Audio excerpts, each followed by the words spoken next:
Hi everyone. So welcome back to another Monday of Book Talks with AnnaLee Dragon. I'm the director of the Kinderhook Memorial Library. Today I thought we would talk about a whole genre because there are many subgenres. So I thought we'd talk about mysteries. Now, I'm not gonna so much recommend particular books right now, although at the end of this, I will put the newest titles by some of these authors that I'm talking about. I'll put pictures of the covers up so you have some idea where to start. Or maybe I'll start with the first of the series. I'll put some things up so that you have the authors' names and writing and examples of the books, the type of books I'm talking about. So in mysteries, there are just a ton of subgenres, and I'm not gonna cover them all today, but I thought I'd hit the major ones that are really popular because some people only read one type and some people read them all. So pardon my look down while I look at notes.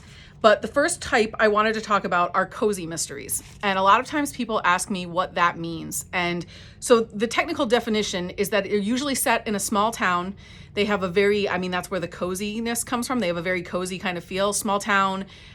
Also, all of the violence and sex and things that happen in the books, which are mentioned, happens off stage.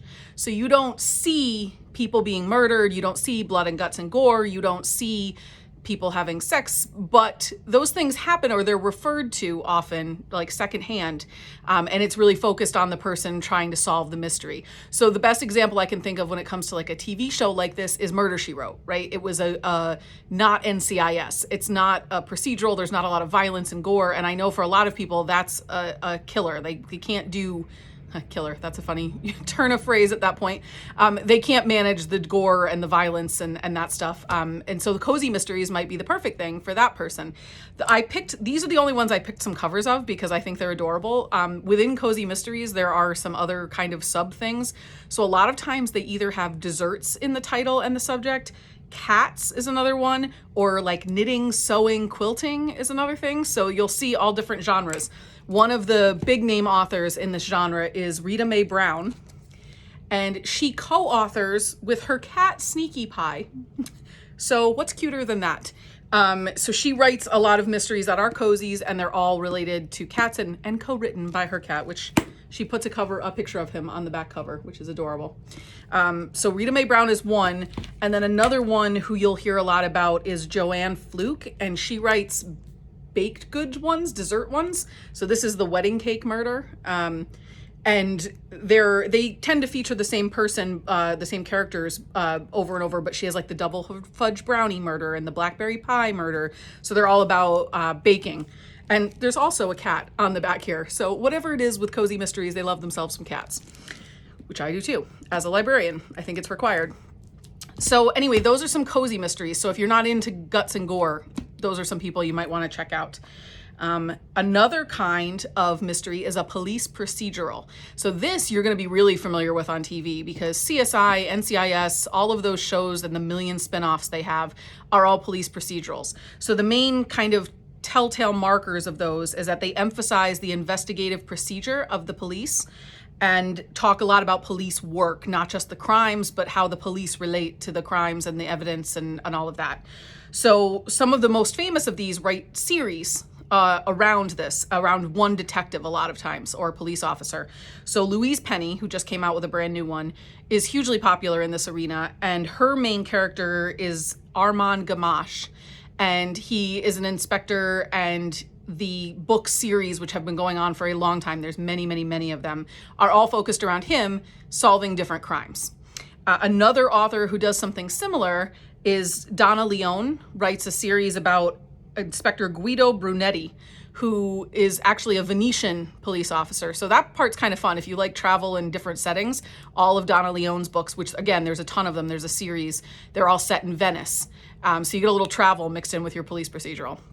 And then there are some people who write either some series, but also standalones. So James Patterson, famous, very prolific author, writes a lot of books. Not all of them are, but he has a series of police procedurals starring detectives. The one that became a huge movie, I think it was in the 80s or 90s, Along Came a Spider starring Morgan Freeman, is based on a James Patterson book, and that's about a police officer.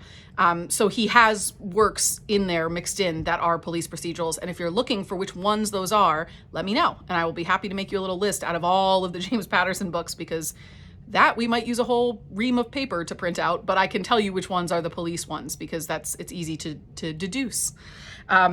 Another author who writes a ton of books and has a lot of police procedurals is Michael Connelly. So he's, again, very popular, has written a lot of books. The great things about these authors that are so prolific is if you find one you like, there's a million possibilities, so many books that you could read. And if you've liked one of those, I definitely have read likes for other authors that are similar.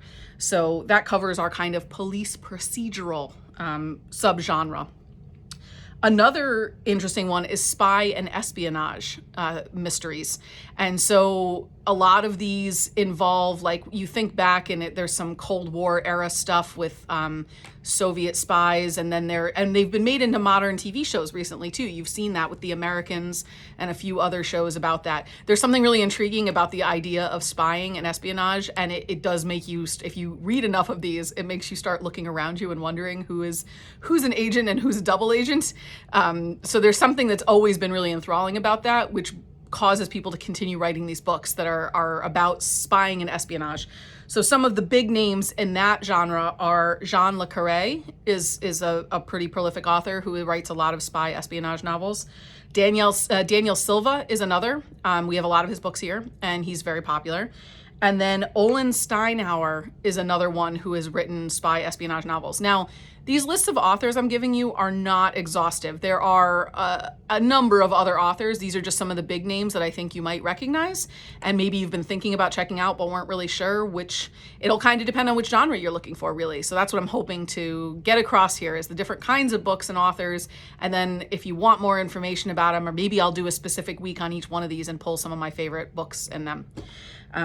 Another genre is legal mysteries, which this I'm here for. I love a legal courtroom drama. John Grisham is, of course, the king of the courtroom drama as far as popular fiction is concerned. He writes with a level of expertise and knowledge about the courtroom that is fascinating to me. I have two books of his that are my favorite, The Chamber and A Time to Kill. Both highly involved with courtrooms. He writes some stuff that's not about legal drama, but most of his, The Firm, a lot of his really famous ones are about the legal field. And I think that's because once you gain an expertise in these things, write what you know. And so he writes them really well. They're really compelling. Again, usually fairly minimal on the actual violence you're seeing on stage, because it's mostly set in the courtroom post the crime. But there are moments in those ones that are a little graphic or hard to read, depending on the crimes too, right? Like some of the crimes are really horrendous. So it all depends. But if you like legal ones, John Grisham isn't the only author who writes those kind of mysteries. Scott Turow has written some really great courtroom dramas and legal mysteries. So is John Lescroart, and Lisa Scottoline is another one. So again, I'll put some samples up of these books at the end for you to check out the author names, and you could do a little deeper dive and see if any of them are interesting to you. But if you pick an author and you're just not sure where to start, email me or call me and I'll be happy to help you figure out which book you should start with, okay? Or at least which is the first in the series. If you want to read like a Donna Leon or a Louise Penny, it's really useful to start at the beginning of the series. You don't have to, but you see the character develop over time through the books then. It's because it's the same main character. So I do think there is something beneficial in getting that character development over the course of time and the author's writing. The last genre I want to talk about is actually pretty popular here. They're hard-boiled or noir mysteries. And these are kind of the opposite of a cozy mystery. So there's nothing cozy about these books. There's a lot of violence. There's a lot of strong language, gritty kind of tough books about gritty, tough situations and people. So this mixed with the NCIS, the police procedural, is kind of what is more popular, I think, on TV right now. And so the books have become pretty popular too. And in some cases, the books were popular first and then they were made into movies or TV. So the one that came to mind for me immediately with this is Stieg Larsson, who wrote The Girl with the Dragon Tattoo and the rest of that series. I tried to read The Girl with the Dragon Tattoo, and I gotta admit, it made my stomach turn a little. It was hard for me. I guess I'm not quite as gritty as some people. I just couldn't do it. But I know a ton of people who've absolutely adored the book. And then they were so popular, they made them into movies, starring Rooney Mara, I think. And they're supposed to be fantastic. So I figured if I couldn't read the book, I probably shouldn't try the movie. But to each his own, and everybody has their own thing, right? So he's one author I think of often when I think of the gritty noir kind of thing. But another really well-known author that we have a bunch of books of here, Walter Mosley, is another author who writes the gritty noir kind of mystery. So James Ellroy is another. Robert Parker, who again, very popular, have a ton of his books here. He falls into that noir category, as does Sue Grafton, who wrote the ABC series that got all the way up to X, I believe, before she passed away, which is so unfortunate. So we didn't quite get the whole alphabet. But she has a whole series there of 20 plus books, and those all fall under the noir category as well.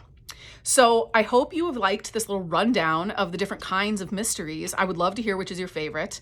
I'm going to put some slides up now for you to check out and see the authors' names, and hopefully there's some new ones to you that you haven't heard of before. And if you see an author you like and you are looking for which title to start with, let me know. Or if you have read the authors that I've mentioned and you're looking for the next thing, definitely let me know and I'll do a little librarian magic and help you locate that next book, okay? So we will be back next week. I hope you're all doing well. And yeah, everything is great here at the library except for that we miss you. Other than that, it's all wonderful. So we will see you next week. Have a great week and keep reading, and let me know if there's anything you want me to talk about, okay? Bye.